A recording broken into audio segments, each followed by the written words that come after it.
Hey everyone, so today we're going to look at this article. It's called the Ghosted Generation. They're talking about Gen Z, and it's from Business Insider. I thought this is going to be a great, topic for a video. So it's quite a long article, to be honest with you. I don't know if I can go through all that. But it says when M graduated from the Pratt Institute in May 2020, the 2 months into the pandemic, there were simply I'm gonna read a little bit faster, but you just have to follow with the text. Let me zoom in a little bit. Okay, let's go with that.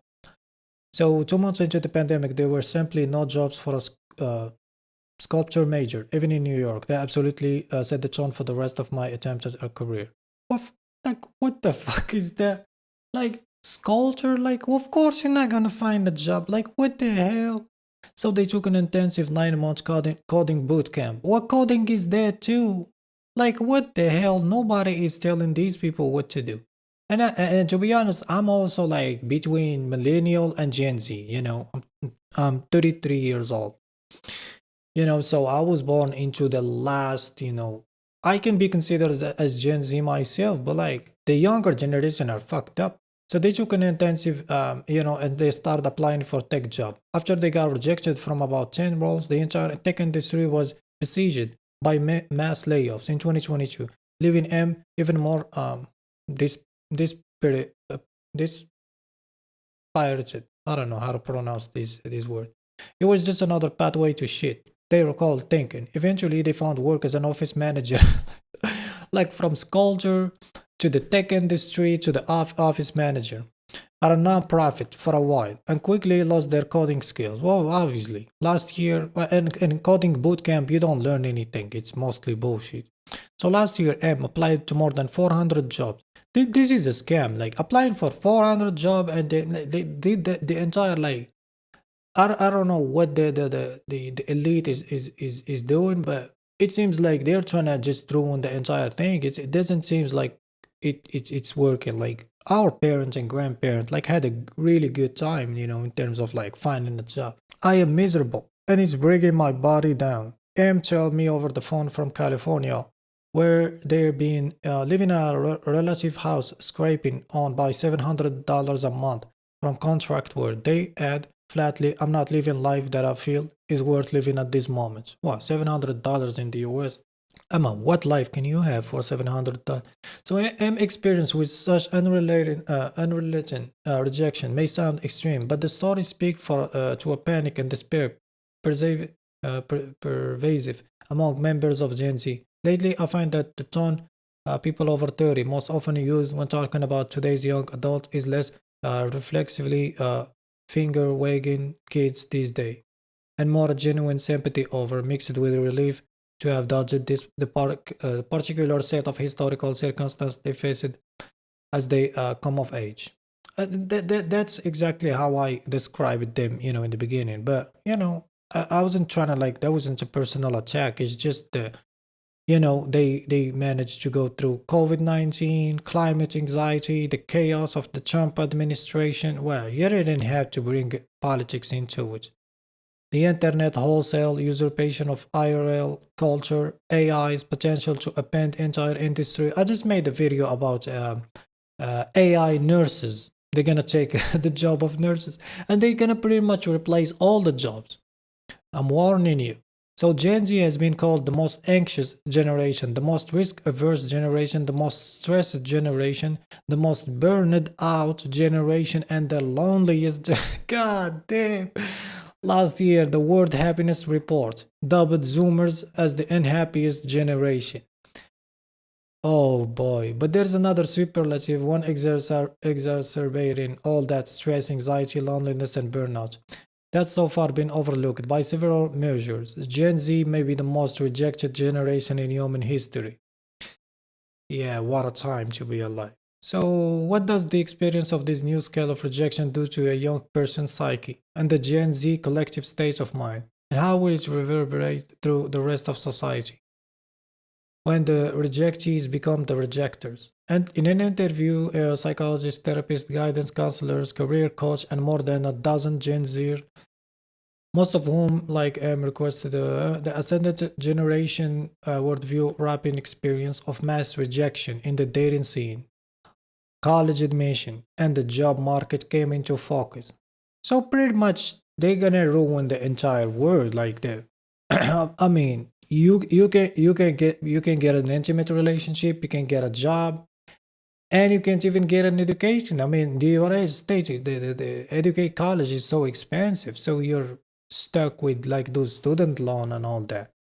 If you manage to find a job, you can possibly pay you back. But otherwise, if you go for like humanities or like sculpture, like, hey, you're not gonna get. You're gonna be trapped for the rest of your life. So here they go into the history. I don't want to read that. The paradox of online dating has, well, this is what Western culture especially have created. You know, when they say, when they invent all these bullshit like ghosting, situationship, breadcrumbing. That was a surprising number for me. 44% said they had little or no dating experience. Wow. Director of relationship tell me much of that gap is due to Gen Z heightened risk aversion. I mean, there is no risk aversion. I mean, it's like the older generation is injecting like false idea like you can have a job and you gotta be a CEO at 30 and then you can like, well, that ain't gonna fucking work. This shit is for a small minority of people. Or telling women that they can wait until like 29 and then look for a husband. Motherfucker, what? Like, are you serious? I've heard people saying that 27 is too young for marriage. It's like the Western culture is the source of this problem, you know. Gen Z has normalized mutual risk aversion, but also other factor. I don't want to say just the culture because this is pretty much worldwide.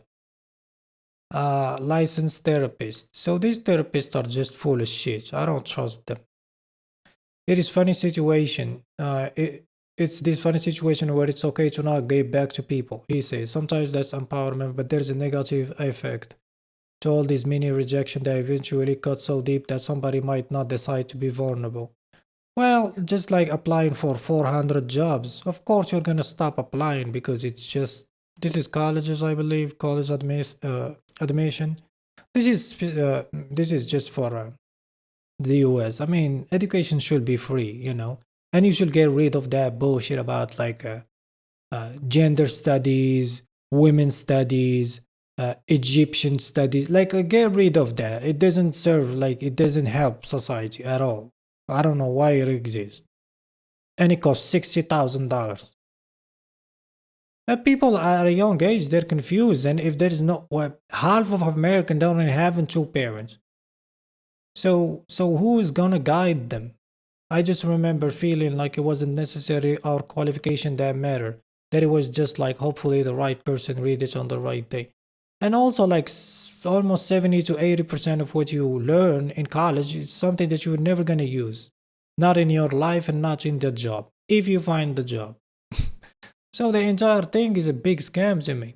In February, an 18 years old from Palo Alto, California, who applied to 18 school was rejected from 16, sued the University of California system and the University of Washington, alleging racial discrimination against what? No, racism. Oh boy.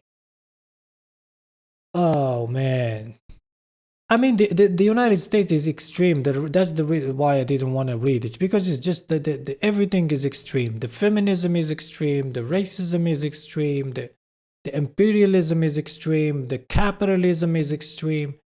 Everything is extreme in the United States. So it's like a unique case. I'm trying to do like talk about from a worldwide standpoint. If you minimize the significance beforehand, I'm tired. I can't read all that. That's too much. So you have no idea if you're doing it right. Catherine says the impersonal process is often mediated. Oh yeah, you have to read this book. It's a fascinating book. It's called Bullshit Job by David Graeber, whatever you pronounce that. He talk about like almost like half of the job are bullshit job, meaning they are useless. They don't serve any purpose. Like you're getting paid 7 hours every day, and all you're doing is that you're having like a 15-minute meeting right? Talking about some bullshit that means nothing. And then you send two emails and then you go back home. And then the rest of the day, you're just like, and he explained all that. He has like 5 categories of different type of bullshit jobs. It's a fascinating book. It's not that long, but I highly suggest you read it. So that's it, pretty much it for this video. If you have anything to add, leave it in the comment section, and see you next time.